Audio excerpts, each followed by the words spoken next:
دینداروں، سب سے پہلے ہمارے آقا نامدار امام زمان نور خدا بن برحق نور مولانا شاہ کریم الحسینی حاضر امام کے مبارک نام پر صلوات پڑھیے۔ اللہم صلی علی محمد وآل محمد۔ دینداروں، ہماری جماعت کی بہت سی شاندار اور دیرینہ روایات میں سے ایک اہم روایت اسلام کی اخلاقی تعلیمات کے مطابق جماعت اور زمانے کے امام کی خدمت ہے۔ صدیوں سے ہماری جماعت کی اس روایت نے جماعت کو مضبوط کیا ہے اور زمانے کے امام کے لیے یہ ممکن بنایا ہے کہ امام زمان مریدوں کی بھلائی کے لیے کام کر سکے۔ ماضی میں ہمارے خدمت گزاروں نے امام زمان کی محبت میں اور جماعت کی محبت میں اپنی جانیں قربان کی ہیں، امام کے ساتھ رہے ہیں۔ یوں سمجھیے کہ آج جس خوبصورت سی عمارت میں ہم زندگی گزار رہے ہیں، جہاں ہم سکھ چین کی زندگی گزار رہے ہیں، امام زمان سے بہت ہی زیادہ قربت حاصل کرتے ہوئے امام زمان کی طرف سے بے پناہ شفقت اور مہربانیوں میں اپنی زندگی گزار رہے ہیں۔ یہ جو عمارت آج ہمارے سامنے کھڑی ہے، جس میں ہم زندگی گزار رہے ہیں، اس میں ہمارے ماضی کے دائیوں نے اس کو بنانے میں، اس کی بنیاد میں، اس کی در و دیوار میں، اس کی سیمنٹ میں، ان کی اینٹوں میں اپنی خون کی قربانیاں دی ہیں۔ اور یہ ہمیشہ اسی طرح ہوتا رہا ہے کہ خدمت گزار اگر صرف اپنے بارے میں سوچیں، اپنے زمانے کے بارے میں سوچیں، تو ترقی اتنی زیادہ نہیں ہو سکتی۔ امام سلطان محمد شاہ صلوات اللہ علیہ مولا نے اپنے فرمان میں فرمایا کہ اگر پیر صدر دین اپنے زمانے کے بارے میں سوچتے تو وہ اتنا کام کبھی نہ کر سکتے۔ انہوں نے فیوچر کی طرف دیکھا تھا، مستقبل کی طرف دیکھا تھا، تب اتنا کام کر سکے کہ امام اگر ہندوستان آئے اور مریدوں کے درمیان زندگی گزارنا شروع کی تو اس سے پہلے کئی صدیوں تک پیروں نے، ہمارے سیدوں نے، ہمارے دائیوں نے کام کیا ہے۔ تو یہ خدمات کی عمارت ہے جس میں ہم زندگی گزارتے ہیں، اور پھر ہم اپنے زمانے میں اس عمارت میں مزید اضافہ کرتے رہتے ہیں، اس کو مضبوط سے مضبوط تر کرتے رہتے ہیں، اس کو سنوارتے رہتے ہیں، اور زمانے کے امام ان پہ بلڈ کرتے جاتے ہیں، اور جماعت کے لیے ہمارے کام آسان سے آسان تر ہوتے جا رہے ہیں۔ ہماری جماعت کی خدمت کی روایت نے اور ہمارے جماعت کی خدمت کی روایت میں ہمارے ڈسپلن نے، خدمتگاروں کی قربانی نے، خدمتگاروں کی مثالی ڈیڈیکیشن نے جہاں ہمیں بہت ساری رحمتوں سے نوازا ہے، وہاں ہماری جماعت کے لیے بہت عزت آبرو بھی انہوں نے کمایا ہے باہر کے لوگوں سے۔ جس طرح ہم ہمارے جماعتوں کو آرگنائز کرتے ہیں، اس میں خاص طور پر جو ہماری میت کمیٹی کی خدمت ہے، جس کو مولا اگرچہ اس کے بارے میں بہت زیادہ فراہمی نہیں ہے، اگر ایک فرمان بھی اگر ہے تو اس میں اتنا اہم میسج مولا نے دیا ہے کہ یہ کام جو آپ انجام دے رہے ہیں یہ بہت اہم خدمت ہے، اس میں دنیا کی کوئی خوشی نہیں ہے۔ مولا نے فرمایا یہ ایک ایسا کام ہے کہ اس میں دنیا کا کوئی مزہ نہیں ہے کہ ہم کرسی پر بیٹھ کے آرام سے خدمت کر رہے ہیں، لوگ سلام کر رہے ہیں اور 50 آدمی ہمارے نیچے کام کر رہے ہیں اور ہمیں پھولوں کا ہار پہنایا جا رہا ہے، بڑی بڑی میٹنگیں اٹینڈ کرتے ہیں، ڈنر کھاتے ہیں، کچھ نہیں ہوتا۔ اس میں تو شاید اچھے لباس پہننا بھی گنجائش میں نہیں آتا، چونکہ مٹی میں جا کے کام کرنا پڑتا ہے۔ تو بڑی قربانی ہے، یہ بہت بڑی قربانی ہے۔ اور جس طریقے سے ہمارے جماعت کے بہت سارے انتظاموں میں میت کا بیریل سیریمنی کا، جنازے کا جس طریقے سے انتظام کیا جاتا ہے سوسائٹی میں، اس کو بڑی عزت کی نگاہ سے دیکھا جاتا ہے۔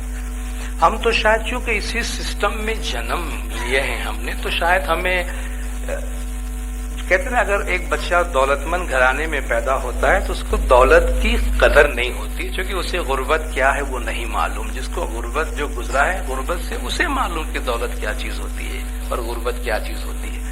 تو ہم تو شاید ایک بہت ویل آرگنائز جماعت میں پیدا ہوئے ہیں اور سلسلہ چل رہا ہے، تو ہمیں شاید اس کا اندازہ نہیں ہوگا کہ خدا نہ خواستہ جب کسی گھر میں موت کا واقعہ ہوتا ہے تو اس اتنے بڑے اہم واقعے کو کتنے اچھے طریقے سے فیملی پہ کسی بھی قسم کا پریشر، اسٹریس اور ٹینشن سوائے کہ جو ایموشنل پرابلم ان کو ہے اس کے علاوہ انہیں اور کسی چیز کی کوئی فکر نہیں کرنی پڑتی.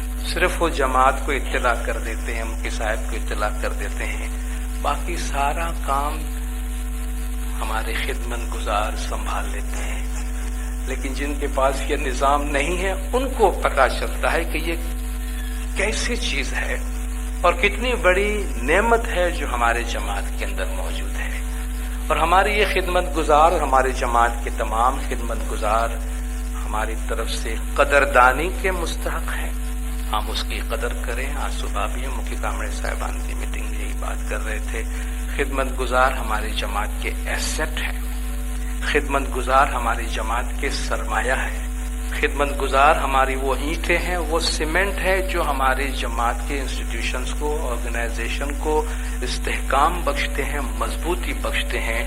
اور اس کے عوض وہ کچھ بھی نہیں مانگتے سوائے کہ جماعت کے اچھے جذبات ان کے ساتھ رہے، جماعت کی طرف سے عزت و احترام ان کے لیے رہیں، اور سب سے بڑی بات ہمارے دلوں کی دعائیں ان کے ساتھ رہیں.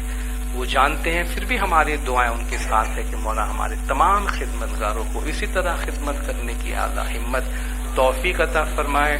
اور ان خدمات کی برکت سے مولا ان کو دنیاوی اور روحانی سکون اور رحمتوں سے اور نورانی قربت سے مولا ان کو مالا مال رکھے. جو لوگ خدمت انجام دیتے ہیں ان کو معلوم ہے کہ خدمت ہماری زندگی میں ایک میننگ پیدا کرتی ہے. بہت سے لوگ جن کے پاس اچھے کام کاج ہونے کے باوجود، اچھی دولت ہونے کے باوجود، اچھا خاندان، اچھی زندگی ہونے کے باوجود ان کی زندگی کے سامنے ایک پرپس ان کو نظر نہیں آتا. بہت سی ذہنی پریشانی اور ذہنی انتشار کی ایک وجہ یہ ہوتی ہے کہ لائف میں پرپس نظر نہیں آتا. صبح اٹھ کے انسان یہ کہے کہ میری زندگی کا یہ مقصد ہے، آج مجھے یہ 2 قدم اس میں آگے جانا ہے. صبح اٹھنا، کام میں جانا، روزی کمانا، پیٹ بھرنا، بچوں کا پیٹ بھرنا، بیوی بچوں کو سنبھالنا، اچھے کپڑے پہننا، گھومنا پھرنا، یہ تو ہر انسان کر سکتا ہے. اس میں سے 70-80% کام تو جانور بھی کر لیتے ہیں. اس میں پرپس نہیں بنتا. جب تک زندگی میں ہم کسی اور کی کچھ نہ کچھ بھلائی کرنے کے لیے نہیں سوچتے اور قدم نہیں اٹھاتے، تب تک ہماری زندگی میں میننگ پیدا نہیں ہوتا، معنی پیدا نہیں ہوتے، مقصد پیدا نہیں ہوتے. تو جب ہم دوسروں کے لیے اپنی زندگی کا تھوڑا حصہ دینے کو تیار ہوتے ہیں، تھوڑا سا ٹائم، تھوڑا سا خیال، تھوڑی سی شیئرنگ کہ آج میں آدھا گھنٹہ کسی کا کام کروں گا جا کے، یا آج مجھے فلان کے لیے تھوڑی سی بھلائی کرنی ہے، وہ ہماری زندگی میں ایک میننگ پیدا کرتی ہے. جب ہم اس طریقے کا رویہ اپنی زندگی میں اپناتے ہیں تو بہت سی پریشانیوں سے ہم نجات حاصل کرتے ہیں، اور ہماری زندگی جینے میں ہمیں اس لیے مزہ آتا ہے کیونکہ زندگی وہی جینے میں مزہ آتا ہے کہ جس میں ہم دوسروں کے لیے کچھ کر پاتے ہیں، دوسروں کے لیے کچھ کرتے ہیں، اور یہ راستہ ہمیں خدمت عطا کرتا ہے. اور ماشاءاللہ ہماری جماعت کتنی خوش قسمت ہے، امام زمان کی کتنی مہربانیاں ہیں کہ ہماری جماعت کے بچوں کو، نوجوانوں کو، بزرگوں کو یہ ڈھونڈنے کی، سوچنے کی، معلوم کرنے کی ضرورت نہیں پڑتی کہ بھئی میں کیا کر سکتا ہوں. ہر ایک کے لیے کچھ نہ کچھ کام موجود ہے. اور خاص طور پر ہمارے سوسائٹی کی بہت بڑی تعداد اور بہت بڑے حصے کو شام کا وقت گزارنا جو بہت بڑا ایک مشکل مرحلہ ہوتا ہے. دن بھر کے کام کاج سے فارغ ہو کر بھئی کیا کریں گے، اور وہ ایک ایسا وقت ہوتا ہے جس میں انسان کے گمراہ ہونے کا سب سے زیادہ چانس ہوتا ہے کہ بھئی کام سے فارغ ہوئے ہیں، اتنا ٹائم بچا ہے، اگر کوئی مقصد مشغلہ سامنے نہیں ہے تو ان کو ورغلا کر برے راستے میں لے جانا کوئی بڑی بات نہیں ہے۔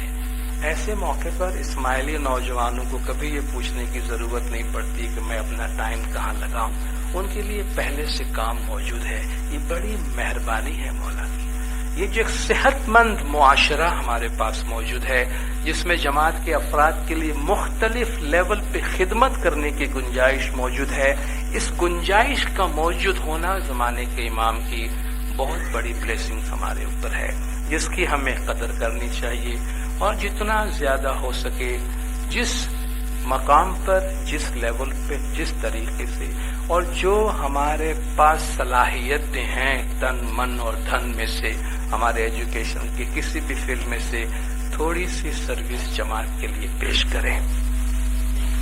اور خدمت میں ہم اگر بہت ہی پرامن طریقے سے اور پرسکون طریقے سے آگے چلنا چاہتے ہیں تو اس کا ایک بہت ہی سمپل سا فارمولا ہے۔ ویسے خدمت میں بھی دل دکھتا ہے، خدمت میں بھی ناراضگی ہوتی ہے، خدمت میں بھی لوگوں کی اپنی ویکنیس سے ساتھ میں ہوتی ہے، کسی کو کیا اچھا لگتا ہے، کسی کو کیا برا لگتا ہے۔ خدمت ہی لوگوں کو جماعت خانے کی طرف لے آتی ہے، بعض اوقات خدمت ہی میں ناچاقی کی وجہ سے جماعت خانے سے آدمی دور ہو جاتا ہے۔ اس کا ایک بڑا سمپل سا فارمولا ہے کہ امام کو دیکھ کر کام کریں۔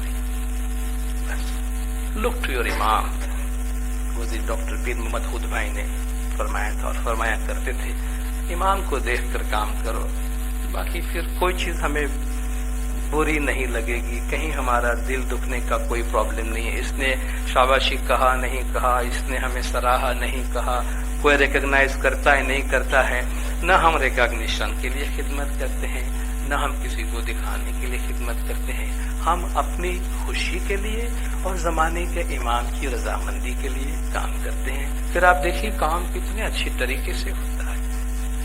زمانے کے امام کی رضا اور زمانے کے امام کی خوشنودی کو صرف سامنے رکھتے ہوئے اگر ہم کام کرتے ہیں تو بہت سی ایسی چھوٹی موٹی چیزیں جس سے ہمارا دل دکھتا ہے یا ناراض ہوتا ہے، اس سے ہم اپنے آپ کو بچا سکتے ہیں۔ یہ جو ہماری خدمت کی روایت ہے، ماشاءاللہ ہم سب جماعت اس کی قدر کرتے ہیں، عزت کرتے ہیں، اور یہ خدمت کی روایت ہماری جماعت میں پروان چڑھے، اس کے لیے ہم سب کو مل جل کر کام کرنے کی ضرورت ہے۔ روحانی مجالس پہ جب ہم شامل ہوتے ہیں تو اس میں ہمارے لیے بہت سے پیغام ہوتے ہیں۔ وقتاً فوقتاً ان مجالس میں آنا، ویسے خدا کے گھر میں آنا ہی اور خدا کے گھر میں آنے کی چاہت کا پیدا ہونا، اس کی نیت کرنا، اس بات کی ہمیں نشاندہی کرتا ہے کہ ہمارے وجود کا کچھ حصہ ایسا ہے جو اس دنیا کے اندر ہے، باقی ایک بہت بڑا حصہ ہے جس کا تعلق دوسری دنیا سے ہے۔ ہم ایک چھوٹی سی مدت کے لیے ہماری زندگی کا ایک چھوٹا سا حصہ جو جسمانی حصہ ہے اس کو دنیا میں گزارتے ہیں، ہماری زندگی کا بہت بڑا حصہ، ہماری زندگی کا اصل حصہ اور ہماری اصل زندگی جو باطنی اور دائمی زندگی ہے وہ ہماری روح کی زندگی ہے، اور اس روح کی زندگی کے لیے ہماری ذمہ داری اور کمٹمنٹ کو پورا کرنے کے لیے ہم عبادت گاہ میں آتے ہیں۔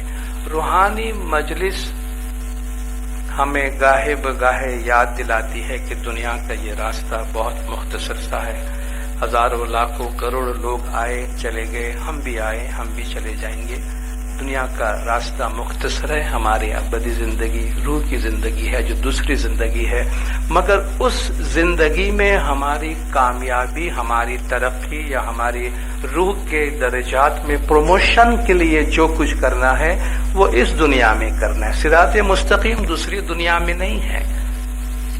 اہدنا الصراط المستقیم کی جو دعا ہے وہ مرنے کے بعد چلنے کے واسطے نہیں، مرنے سے پہلے چلنے کے لیے۔ جو ہمارا چھوٹا سا وقت ہمارے پاس بچا ہے اسی دنیا کے لیے، اور اس دنیا کی زندگی اور ہمارے اعمال کو سنوارنے کے لیے ہمیں تعلیم دی گئی ہے، اور کس طریقے سے ہم اس دنیا میں اپنی زندگی گزاریں کہ جس سے ہماری آخرت کی دنیا آباد ہو اور دنیا میں بھی ہم قدرے دوسروں کے مقابلے میں پرامن پرسکون راحت سے بھری ہوئی اور چین سے بھری ہوئی زندگی گزاریں۔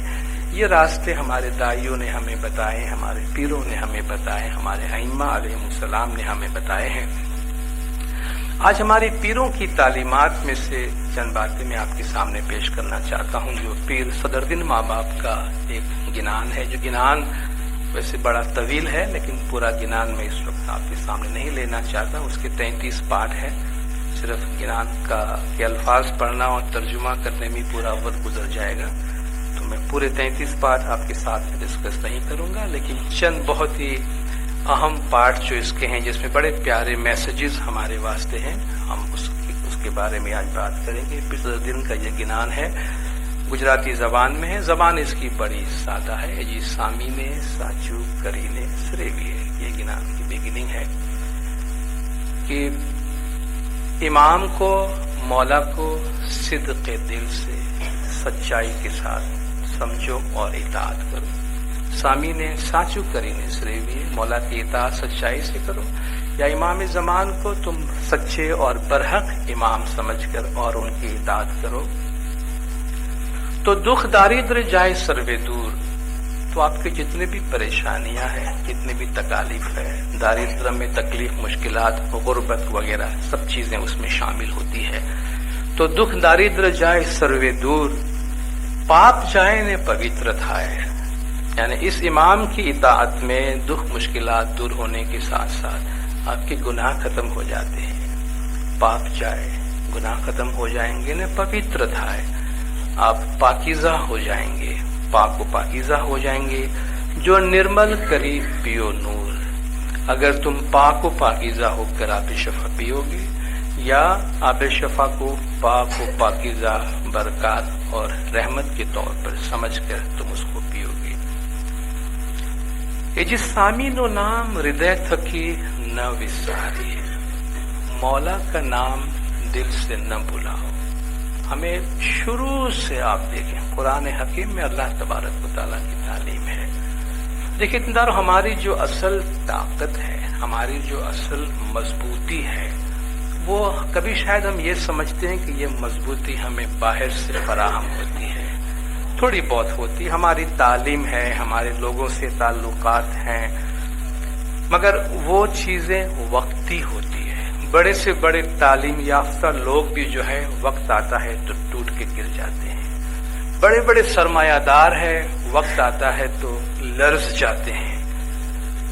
تو ساری طاقتیں کہاں جاتی ہیں؟ ہمارے پاس کتنے پیسے ہیں، ہمارے پاس کتنے لوگوں کے تعلقات ہیں، کتنے بڑے بڑوں کے ساتھ میرے انفلوئنسز ہیں، یہ ایک کھوکھلی طاقت کا ہمیں احساس دلاتی ہے۔ بڑا پہنچا ہوا آدمی، اس کے بڑے لنک ہیں، بہت بڑے بڑے لوگوں سے رشتے ہیں، وقت آنے پر یہ سب دھرے کے دھرے رہ جاتے ہیں، اس میں کچھ بھی نہیں، کیونکہ ہم جو سمجھتے ہیں بڑے بڑوں سے ان کا لنک ہے، ان بڑوں کا ہی کوئی ٹھکانہ نہیں ہوتا۔ میں یہ سمجھتا ہوں کہ میں نے کسی راڈ کو پکڑ کے رکھا ہے، میرا کچھ نہیں ہوگا، اور اس راڈ کو پکڑنے والا اوپر ہی کوئی نہیں ہے، تو وہ تو راڈ کے ساتھ ہم نیچے آنے والے ہیں۔ تو وہ ایک محض ایک وقتی طور پر ہمیں ایک تحفظ کا احساس دلاتا ہے، مگر جو ہماری اصل اسٹرینتھ ہے، اصل طاقت ہے، وہ اندر ہے۔ اور جس کے لیے مولا نے فرمایا، جیسے کہ ایمان، مولا نے فرمایا یہ ایمان ہے جس نے گزشتہ صدیوں سے ہماری جماعت کو سنبھالا ہے۔ آج آپ کے پاس بہت کچھ ہے، مولا فرماتے کل وہ سب کچھ تمہارے پاس سے چلا بھی جائے، لیکن آپ کا ایمان اگر مضبوط ہے، اور یہ ایمان کوئی باہر سے نہیں آتا ہے، ایمان کا مطلب کسی بڑے آدمی کو یا کسی بڑے ادارے کو یا کسی طاقتور چیز کو پکڑنا نہیں ہے، یہ اندر کا ہے۔ تو جو اصل طاقت مشکلات، تکلیف، آفت، بلا، پرسنل اور فیملی کرائسس جو بھی گزرتی ہے، ان سب میں مضبوطی اور سٹیبلٹی کی جو سورس ہے وہ اندر ہے، ہمارے سیلف میں ہے، ہماری روح میں ہے، ہمارے انتر آتما میں ہے، اور اس کو طاقتور بنانے کا جو سورس ہے وہ ذکر ہے، وہ تسبیح ہے، وہ کریا و ظاہری ہے، وہ خدا کا نام ہے۔ آپ یوں سوچیے، اگر دل میں مولا خود جماعت کے درمیان کھڑے ہو کر مولا نے ہمیں فرمایا ہے کہ آپ کے پاس جب بھی وقت ہو، 1 منٹ ہے، ملینز آف اے سیکنڈ ہے، آپ تکلیف میں ہیں، مشکل میں ہیں، کسی بھی وجہ سے آپ پریشان ہیں، آپ اپنی تسبیح لیں. مولا نے یہ نہیں فرمایا کہ اگر آپ کے پاس تسبیح ہے تو آپ تسبیح لیں. آپ اپنی تسبیح لیں. اس کا مطلب یہ ہے کہ مولا اس بات کو فار گرانٹیڈ لے رہے ہیں ظاہر میں بھی کہ مردوں کے جیب میں بھی تسبیح ہوتی ہے اور خواتین کے پرس میں بھی تسبیح ہوتی ہے، اور یہ ہونی چاہیے. یہ ایک ظاہری سا سمبل ہمارے پاس ہے. آپ سوچیں یہ اگر ہمیشہ ہمارے پاس رہے، چلتے پھرتے اٹھتے بیٹھتے کبھی ہم جیب میں ہاتھ ڈالتے ہیں اور ہمارا ہاتھ تسبیح کو ٹچ ہوتا ہے، ایک انرجی ہمارے وجود کے اندر آ جاتی کہ نہیں میرے پاس یہ ہے. یہ ہمارے ایک ایسا پیغام مجھے دیتی ہے کہ جس سے میرے اندر ایک طاقت کا سر چشمہ پھوٹ اٹھتا ہے. تو مولا فرماتے جب بھی آپ کے پاس وقت ہے، یا اللہ یا محمد یا علی کی تسبیح پڑھیں. شروع سے اللہ تعالیٰ فرماتا ہے کہ عقل مند اولو الالباب سمجھدار لوگ وہ ہیں جو یذکرون اللہ قیاما وقعودا وعلی جنوبہم، جو کھڑے ہیں، بیٹھے ہیں یا لیٹے ہیں، اللہ کا ذکر کرتے ہیں. وَيَتَفَكَّرُونَ فِي خَلْقِ السَّمَاوَاتِ وَالْأَرْضِ، اور آسمانوں اور زمین کی تخلیق میں غور کرتے ہیں. یعنی ان کی زبان یا دل چلتا ہے تو ذکر میں ہوتا ہے، ان کی جو سوچ ہے وہ اللہ کی فکر میں ہے. یہ چیزیں ہیں جو طاقت کا سر چشمہ ہے. اس لیے ہم سے کہا گیا کہ سامین نام ہردے تھکی نہ وساریے. ایک اور مقام پہ ہمیں فرمایا گیا کہ امام کا نام، امام کا ذکر ایسا ہونا چاہیے جس طرح مچھلی کے لیے پانی ہے. جو دم جاوے پیو کے نام بنا سو جانو مردال. جو دم امام کے ذکر کے بغیر جاتا ہے وہ دم کاؤنٹ میں نہیں آتا، گنتی نہیں ہے، وہ مردے جب مردال میں گئی ہے. جیوں دریا کی سنکھلی سو کسبت کیجیے باہر. جیسے دریا میں رہنے والی مچھلی ہے، اس کو آپ دریا سے باہر کیسے نکال سکتے ہیں؟ باہر نکالنے سے وہ پانی کی عدم موجودگی میں مر جاتی ہے. تو ہمارا وجود ذکر کے بغیر نہیں رہ سکتا.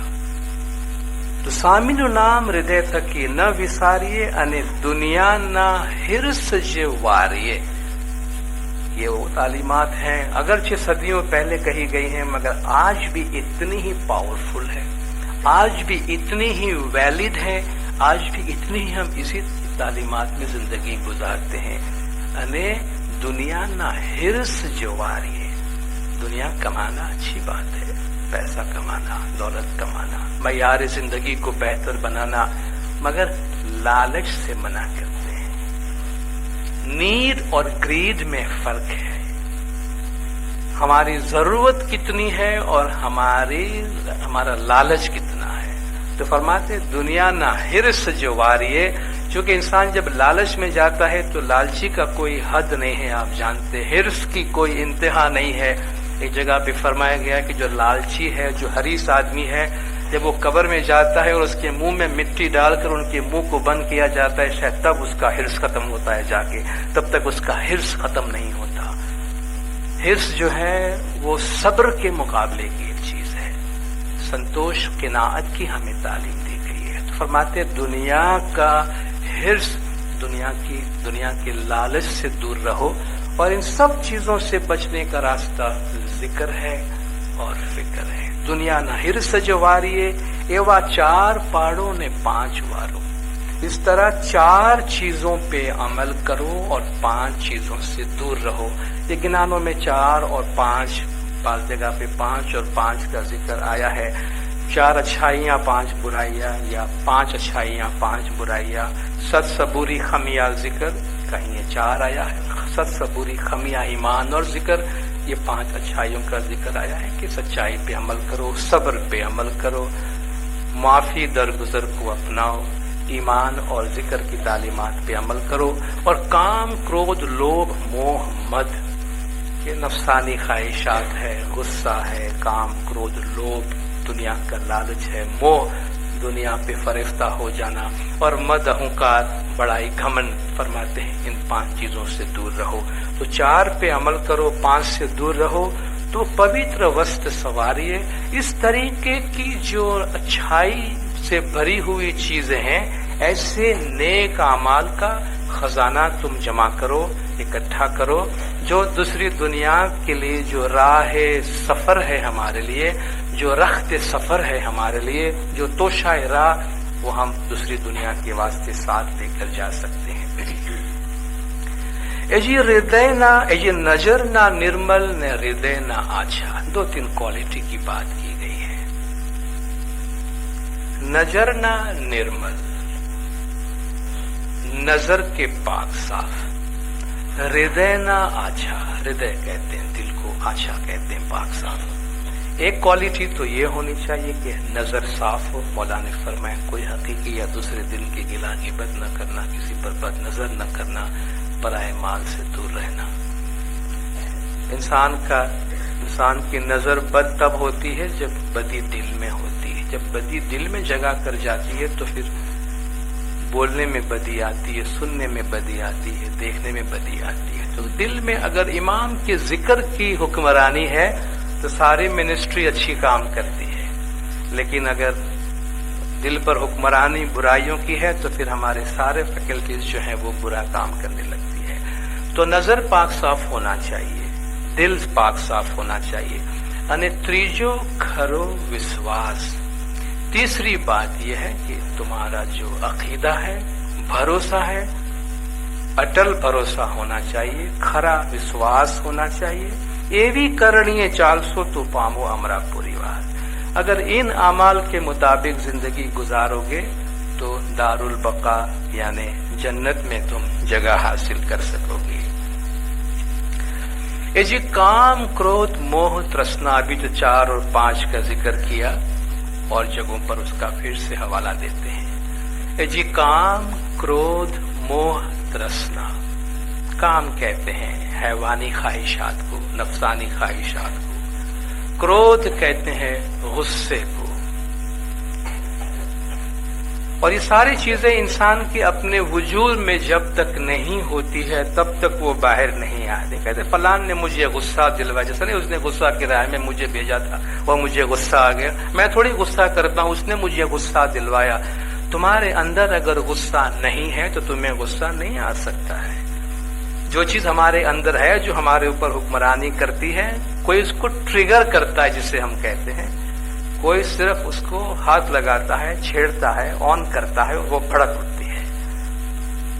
تو یہ ساری جو چیزیں ہیں ناپسندیدہ، اس کی جڑیں خود ہمارے اپنے اندر ہوتی ہے. کام، کرودھ، موہ، دنیا پر عاشق ہو جانا، ہر چیز پہ فرفتہ ہو جانا. ترسنا، ظاہر میں ترسنا یا ترشنا پیاس کو کہتے ہیں. یہاں دنیا کی پیاس اور دنیا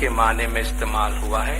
انے مد عمل جے کوئی وار سے. اور 5ویں چیز ہے کہ مد اہنکار یعنی گھمنڈ اور بڑائی، اس کو جو شخص دور کرے گا، ان سے جو آدمی دور رہے گا. خمیانہ کھڑنگ جینے ہردے سمانا.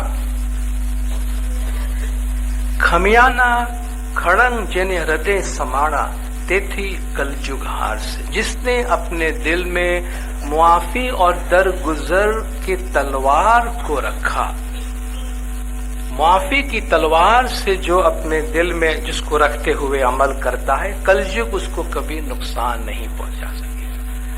ہمیں اس دنیا میں بہت ساری چیزیں برداشت کرنی پڑتی ہے، بہت ساری چیزوں کے بارے میں قدرت کے فیصلوں کا اور قدرت کے کام کا احترام اور انتظار کرنا پڑتا ہے. ہم میں سے بہت سے لوگ شاید یہ سمجھتے ہیں کہ ہمارے ساتھ ہونے والی تمام ناانصافیوں کا حساب کتاب ہم خود کریں گے. ہم میں سے کون ایسا ہے جس کو شکایت نہیں ہوتی ہے، فلان نے میرے سے یہ کیا، فلان نے میرے ساتھ یہ کیا، یہ ناانصافی ہو رہی ہے، اس نے مجھے نقصان پہنچایا، اس نے یہ کیا. اور جب ہم کسی کو معاف کرنے کے بارے میں بات کرتے ہیں کہ بھئی تم چھوڑ دو، معاف کر دو، تو شاید ہم یہ سمجھتے ہیں ہم کسی پر معاف کر کے احسان کرنے والے ہیں، کہ ہم جن کو معاف کر رہے ہیں ہم کیوں ان پہ احسان کریں. بھئی اس نے ہم کو اتنا نقصان پہنچایا، ہم اس کو کیسے معاف کریں.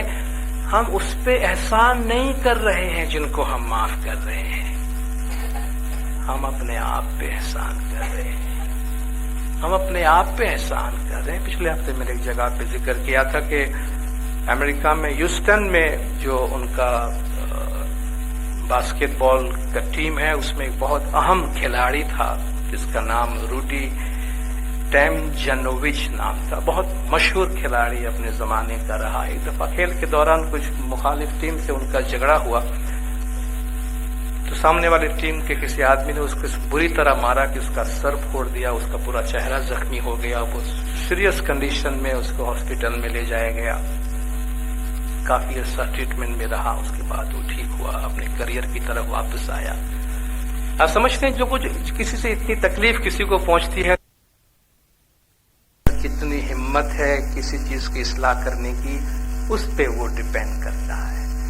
تو جب ایک دفعہ یہ پریس کانفرنس میں آیا تو اخبار نویس نے پوچھا کہ بھئی آپ کو یاد ہے فلان نے آپ کو مارا تھا آپ کی کھیل کے دوران، اس کے بارے میں کیا خیال ہے آپ کا، کیا رد عمل آپ کے اس کے بارے میں؟ سوچ رہا تھا کہ گرما گرم کوئی مسالہ دار بیان اس سے ملے گا تو میرا اخبار چلے گا۔ اس نے کہا میں تو اس کو کبھی سے بھلا چکا ہوں اور میں کبھی سے معاف کر چکا ہوں اس کو۔ تو اس نے ہنستے ہوئے مذاق کے انداز میں کہا اس کو تنزیہ، کیا بات کرتے جناب، ایسے تھوڑی کوئی کسی کو معاف کر دیتا ہے، آپ کی جان جا رہی تھی ہاسپٹل بھیجا، اور ہم ایسے معاشرے میں رہتے ہیں جہاں ہر آدمی بات بات میں ایک دوسرے مقدمہ کرتا ہے، ہم جب تک کسی کا بدلہ نہ لے ہم چین سے نہیں بیٹھتے، آپ کیا بات کرتے ہیں کہ آپ نے اس کو معاف کر دیا؟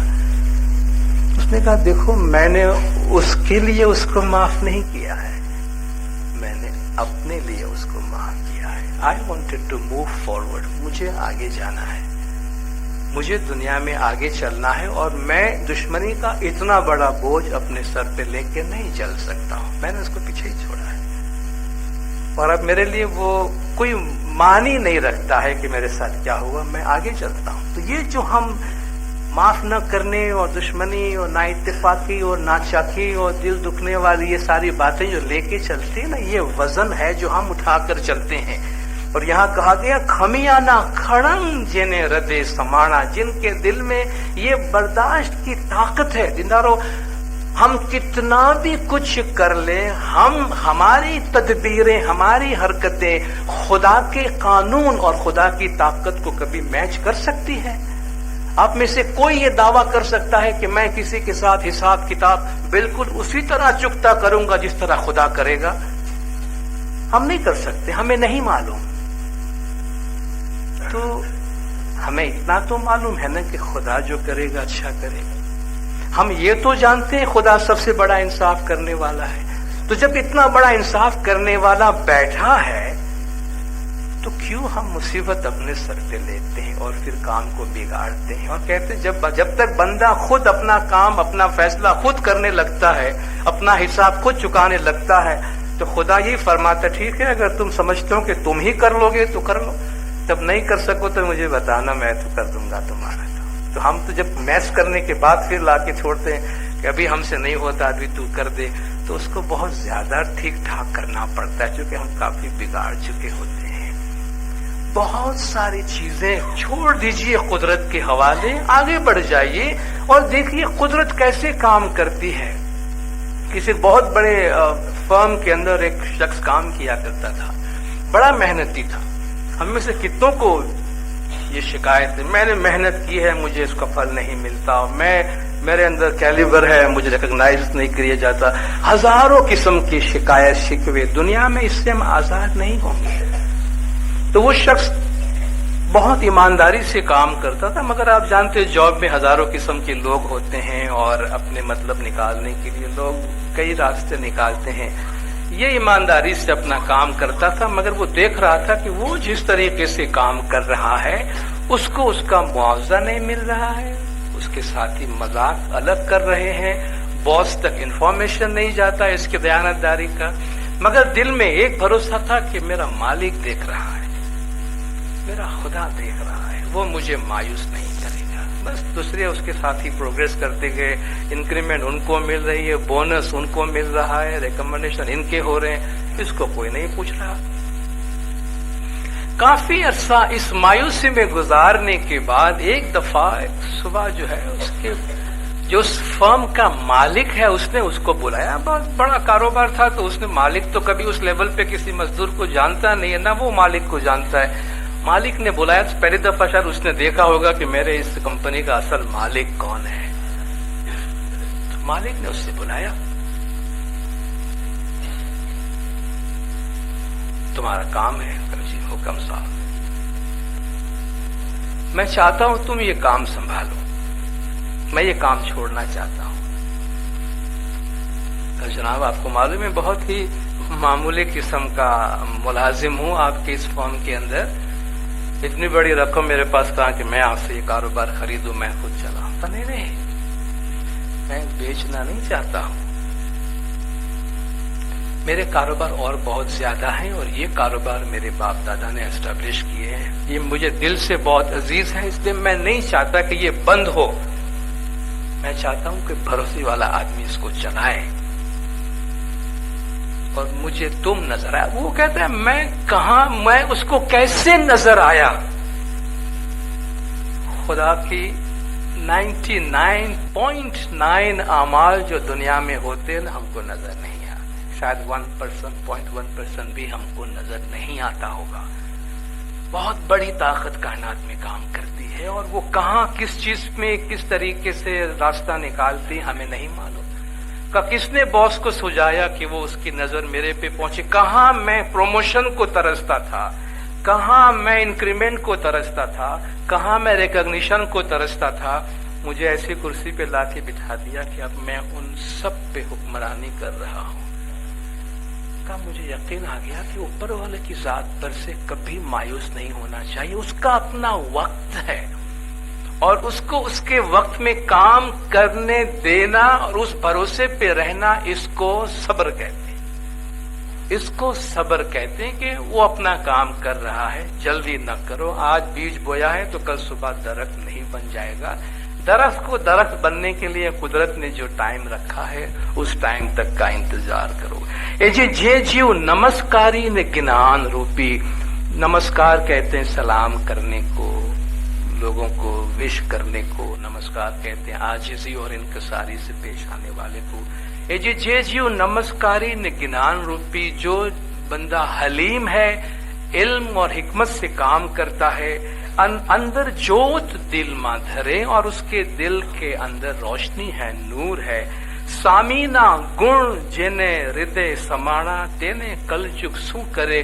جس کے دل میں مولا کی نعمتوں کا اعتراف ہے, جو یہ جانتا ہے کہ مولا کی اس پہ کتنی مہربانیاں ہیں, جو مولا کے کہتے ہیں سامینا گن جے نہ وسارے.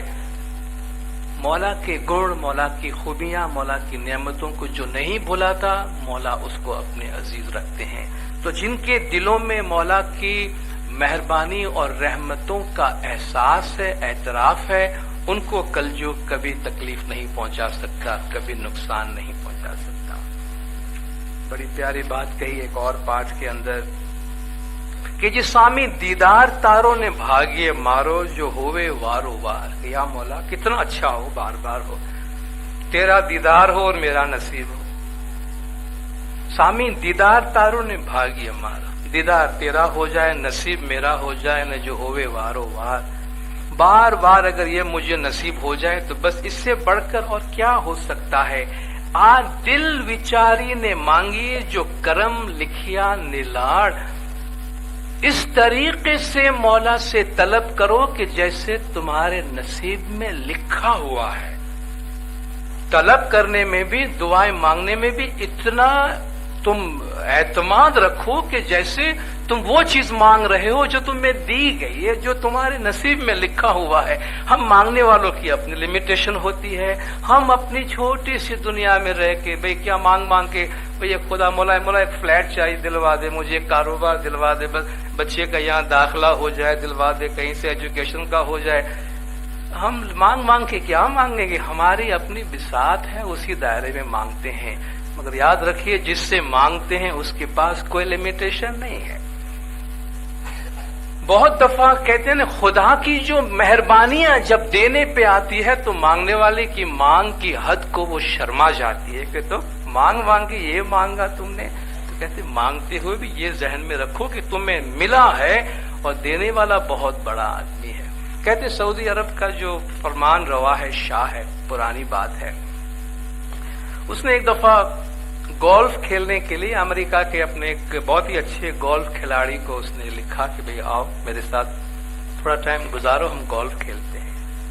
تو اس نے قبول کی، ٹھیک ہے بھئی، سعودی کے شہنشاہ ہمیں سعودی کے مالک نے بلایا ہے، وہاں تو پیسہ ہی پیسہ ہے اور کیا چاہیے۔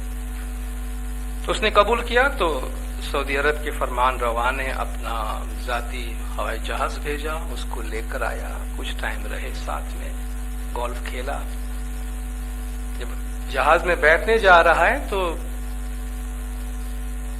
جو شاہ ہے وہ ان سے کہتے ہیں کہ دیکھو ہماری روایت ہے کہ ہم اپنے مہمان کو تحفہ دیتے ہیں، تم بولو میں تمہارے لیے کیا کر سکتا ہوں، کوئی یادگار میں تم کو پیش کروں۔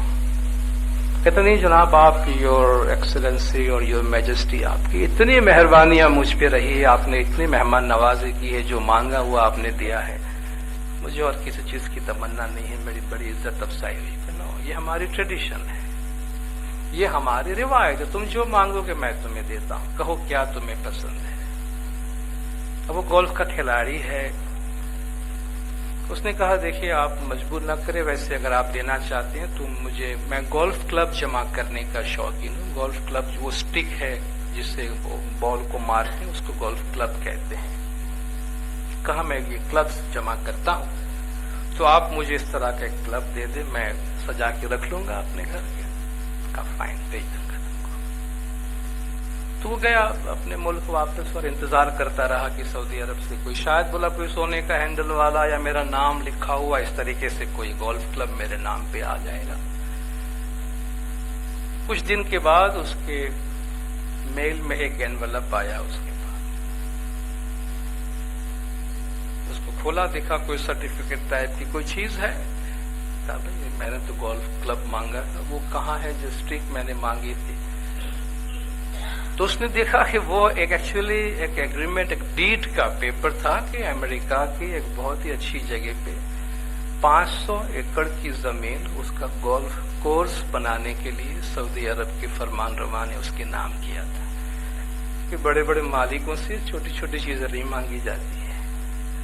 سعودی عرب کا فرمان روا تم سے کہتا ہے کچھ مانگو تو کم سے کم اس کی عزت کے مطابق تو مانگو۔ اس نے گولف کلب مانگا تو اس نے پورا کلب اٹھا کے دے دیا، پوری 500 ایکڑ کی زمین اس کے نام پہ کر دی کہ لو اپنا گولف کورس بناؤ، تم اس میں تم کس کے مہمان بن کے آئے تھے۔ بہت چھوٹی سی بات اور بہت ہی چھوٹے آدمی کی بات، دنیا کے عام آدمی جس کے پاس دنیا کی دولت ہے، بہت بڑی چیز نہیں ہے، ساری دنیا کی دولت ملاؤ تب بھی مٹی کا مٹی ہے، مگر وہاں بھی اگر ایک دینے والے کا اپنا لیول ہوتا ہے اور وہ اپنے لیول کے مطابق دیتا ہے، تو جب ہم دونوں عالم کے بادشاہ، دونوں عالم کے مالک کے پاس جب مانگتے ہیں تو یہ تو یاد رکھے کہ وہ کیا کچھ نہیں دینے والا ہے۔ تو اس طریقے سے مانگو کہ جیسے بس نصیب میں لکھا ہوا ہے، جس نے آج تک دیا ہے اور اتنا ہمیں آگے بڑھایا۔ انشاءاللہ ہماری تمام امیدیں اور تمام دعائیں پوری کرتے ہوئے ہم زندگی میں اور آگے چلیں گے اور آگے لے جائیں گے۔ 3 بہت ہی اہم پارٹ ہے جو ایک ساتھ ہے اور اس کے بڑے اچھے میسج ہے۔ جی سامی مارو ایو چھے جے وہ چاکری نورے جان، سامی نہ گن لئی جے رہے تینے آپے امرا پوری ٹھان۔ میرا مولا ایسا ہے جو بس خدمت کو بڑا قبول کرتا ہے، بس وہ اپنے خادموں کا ہو جاتا ہے، اپنے سروس کرنے والوں کا، اپنی خدمت کرنے والوں کا ہو جاتا ہے۔ میرا مولا ایسا ہے جو خدمت کو بڑا پسند کرتا ہے، سامنا گن لئی جے رہے، جو مولا کے احسانات کو دل میں رکھتا ہے، تینے آپے امرا پوری دھام، اسے دونوں جہان کی نعمتوں سے وہ نوازتا ہے۔ یہ جی سامی مارو ایو چھے جے کینو نہ راکھے بھار، ایک وار سامی نے آ لیے تو سامی آلے سو سوار۔ بہت ہی پاورفل بات ہے کہ بھائی میرا مولا ایسا ہے جو کسی کا بوجھ اپنے اوپر نہیں رکھتا ہے۔ مثل الذین اموالهم فی سبیل اللہ، خدا فرماتا ہے اللہ کی راہ میں جو صرف کرتا ہے اپنا مال، کمثل حبۃ، وہ ایک دانے کے جیسا ہے، انبتت سبع سنابل، جس میں سے 7 شاخیں نکلتی ہے، بکل سنبلۃ مئۃ حبۃ، جس میں سے ہر شاخ کے اندر 100 دانے اور ہوتے ہیں۔ ایک دانہ تم نے خدا کے راستے میں دیا ہے تو وہ 1000 گنا کر کے تمہیں لوٹاتا ہے۔ سامی مارو ایوو چھے جے کینو نہ رکھے بھار، میرا مولا کسی کا بوجھ اپنے اوپر نہیں رکھتا۔ اللہ الغنی وانتم الفقراء، اللہ غنی ہے اور تم فقیر ہو، یہ بات یاد رکھنا۔ وہ تمہیں دینے کو اس لیے انکریج کرتا ہے کہ اس کا قانون ہے کہ نہیں کچھ دینا تو نہیں کچھ لینا۔ جب تک تم دو گے نہیں تو تم لے نہیں سکو گے، جب تک تم بو گے نہیں تو کاٹ نہیں سکو گے۔ وڑرے واوے کیم لونشو، بوئے بغیر کاٹو گے کیسے؟ تو وہ تمہیں اس لیے بونے کو کہتا ہے کہ اس کو تمہارے بیج کی ضرورت نہیں ہے، وہ تمہیں فصل دینا چاہتا ہے۔ اس لیے کہتے ہیں کہ دیو رے دیو صاحب دیتا کو دیوے، جو دیتا ہے مولا اس کو لوٹاتا ہے، مولا نہیں رکھتا کسی کا۔ ہم دیکھ رہے ہیں نا، ہم خود دیکھ رہے ہیں، ہم نے تھوڑی سی چیزیں پیش کی ہے، مولا نے کتنا ہمیں لوٹایا ہے۔ تو سامی مارو ایوو چھے جے کینو نہ راکھے وار، ایک وار سامی نے آلیے سامی آلے سو وار، اپنے بچوں میں سخاوت کی عادت ڈالے۔ بھلے خدا نے ہمیں کم دیا ہے تو تھوڑا ماہیتی تھوڑا دیا ہے تو اس میں سے بھی، لیکن ہم اپنے اندر سخاوت کی فیاضی کی صفت رکھے کہ مال کو مٹھی میں بند رکھ کے کنجوس کی طرح زندگی نہیں گزارو، پھر وہ مال نہ تمہیں کام آئے گا نہ کسی اور کو۔ تھوڑا سا ہاتھ کھلا رکھو تاکہ سخاوت جاری رہے۔ جب تک سخاوت ہوگی نہیں تو برکات آئے گی نہیں۔ برکات کو لانے کے لیے سخاوت دینی پڑتی ہے۔ کوڑی دمڑی دیجیے، ہم کو تعلیم دی گئی تھی کہ بس ایک ایک کوڑی بھی یہاں آ کر دو، وہ کوڑی دمڑی دینے سے ہم نے شروع کیا تھا۔ آج آپ دیکھیں کہ کوئی حد نہیں ہے، ہماری دینے کی کوئی حد نہیں ہے۔ امام، اب تو وہ وقت آ گیا ہے کہ زمانے کے امام کو روکنا پڑتا ہے کہ ٹھہرو، ابھی ٹھہرو، جب ضرورت ہوگی تب آپ سے کہیں گے، بس ہماری اتنی لمٹ تھی، باقی ہم بعد میں آئیں گے۔ کہاں سے کہاں بات پہنچ گئی؟ جب ہم وہ کوڑی دمڑی دینے والے لوگ تھے۔ یہ سب مولا کی رحمت ہے۔ سامی مارو ایوو چھے جے کینو نہ راکھے بھار، ایک وار سامی نے آلیے تو سامی آلے 100 وار۔ جو دینا جانتا ہے اور دیتا ہے اس سے یقین رکھنا چاہیے کہ یہ دیا ہوا بڑھ چڑھ کر ہماری زندگی میں واپس آئے گا۔ جو بھی ہم دیتے ہیں وہ بڑھ چڑھ کے آئے گا۔ محبت دیں گے تو محبتیں بڑھ کے آئیں گی۔ خدا نہ کرے اگر ہم نے نفرت دی ہے تو نفرت بھی بڑھ چڑھ کر ہی آنے والی ہے۔ تو کیوں نہ اچھی چیزیں دیں، اچھی چیزیں پھیلائیں، وہ بڑھ کر ہماری زندگی میں آئے گی۔ جی سامی مارو ایوو چھے جے وہ دھن کر پینے گھیر، بہت عجیب سی مثال ہے۔ شاید اس زمانے میں جب یہ کہا گیا ہوگا ان کو بہت اچھی طرح اس کا مطلب سمجھ آیا ہوگا، چونکہ آج ہم اس گنان کو جو جس طرح جب یہ بولا گیا اس زمانے سے بہت دور چلے گئے ہیں کہ اب کس قسم کی مثالیں اور استعارے استعمال ہوئی ہوں گی اس وقت۔ میرا مولا ایسا ہے جیسے کنجوس کے گھر میں دولت۔ سامی مارو ایوو چھے جے وہ دھن کر پینے گھیر، میرا مولا ایسا ہے جیسے کنجوس کے گھر میں دولت۔ پہلو لئی پچھی آلے جیم سدا مانی پیر، پہلے لیتا ہے پھر دیتا ہے جیسا کہ سداما کے ساتھ کیا۔ سامی مارو ایوو چھے جے وہ دھن کر پینے گھیر، پہلو لئی نے پچھی آلے جیم سدا مانی پیر۔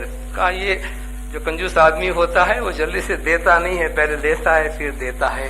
بہت پیاری سی عجیب سی مثال ہے کہ مولا بھی ایسا ہے، اس کا قانون ہی ایسا ہے کہ پہلے لیتا ہے پھر دیتا ہے، جیسا کہ انہوں نے سداما کے ساتھ کیا۔ آپ میں سے بہت سے بزرگ جو ہمارے ہندو تعلیمات کی بھی روایت سے واقف ہیں ان کو معلوم ہوگا سداما کا قصہ۔ آپ کبھی سداما کی فلم بھی آپ نے کبھی دیکھی ہوگی، جو ہندو تعلیمات کی روایت میں بیان کی جاتی ہے کہ سداما شری کرشن کے بچپن کا دوست تھا اور بچپن میں شری کرشن کے ساتھ کھیلا کرتا تھا. ان دونوں کی بڑی محبت تھی اور شری کرشن کو سوکھے چاول کھانے کا بڑا شوق تھا، کچے چاول کھانے کا بڑا شوق تھا.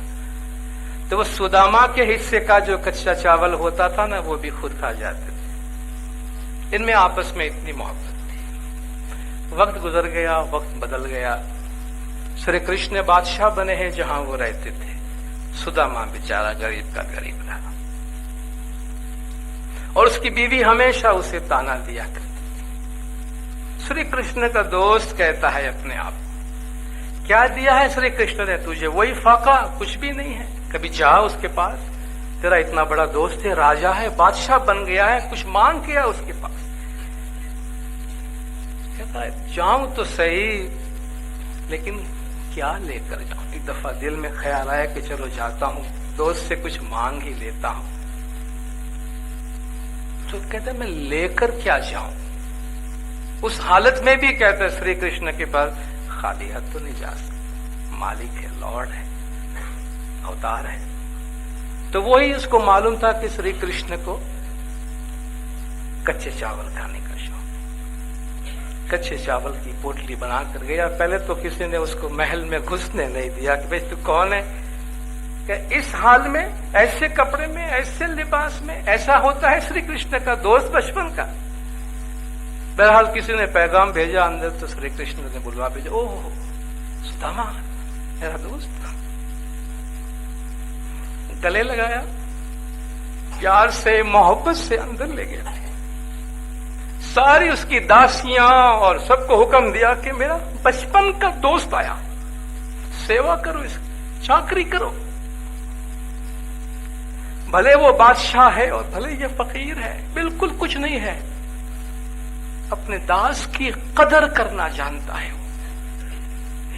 اچھے سے اچھا کھانا پکاؤ، اچھے سے اچھا لباس اس کو پہناؤ. میرے دوست کے بدن میں کپڑے نہیں ہیں.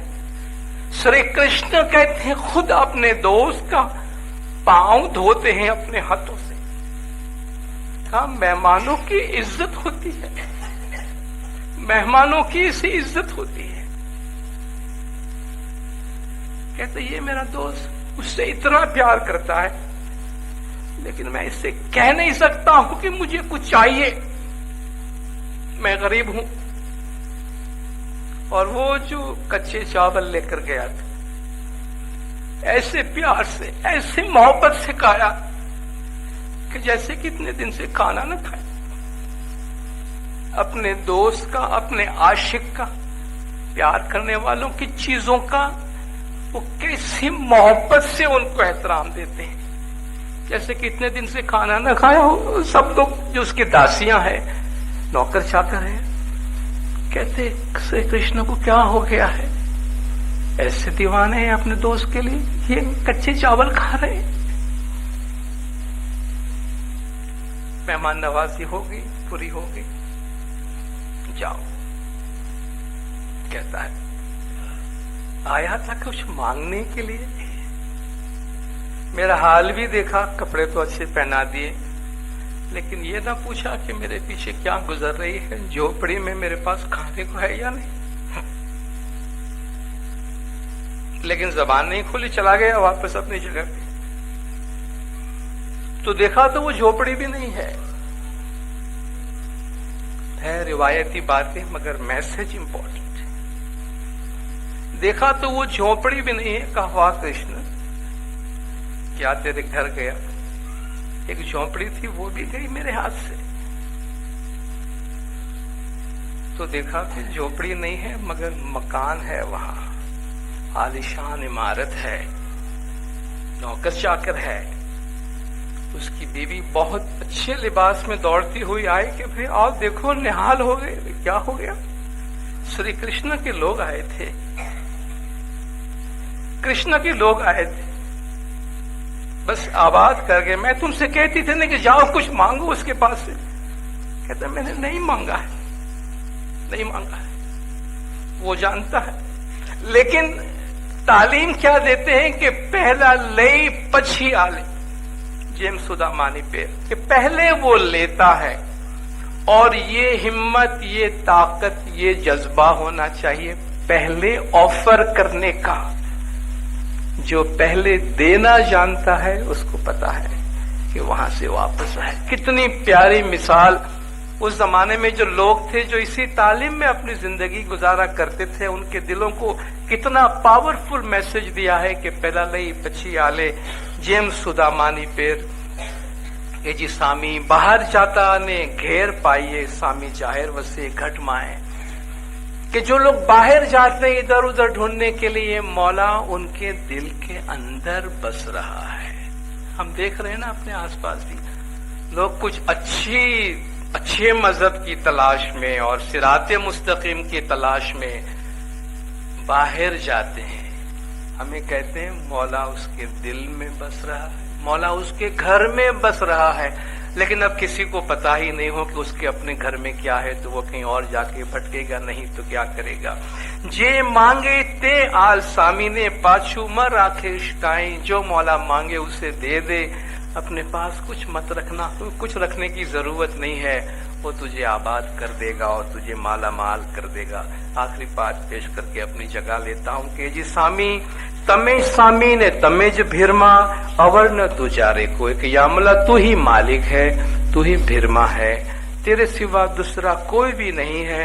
بھڑے پیر صدر دین، پیر کہے پیر حسن کبیر دین، کہ وہ گنان بیچاری نے جو کہ پیر صدر دین فرماتے ہیں اور پیر حسن کبیر دین ماں باپ فرماتے ہیں کہ اس طریقے سے گنانوں پر غور و فکر کر کے چلو، تو ہمارے پیروں کی تعلیمات کے اندر بھی آپ دیکھیں کتنا پاورفل میسج ہے، کتنی پیاری تعلیمات ہے اپنی زندگی میں۔ ان میں سے تھوڑی بہت چیزوں کو بھی اگر اپنا کے رکھے، صراط مستقیم پر ہم مضبوطی سے قائم رہ سکیں گے، دنیا بھی انشاءاللہ ہماری بہت اچھی ہوگی اور آخرت بھی ہماری بہت آباد ہوگی۔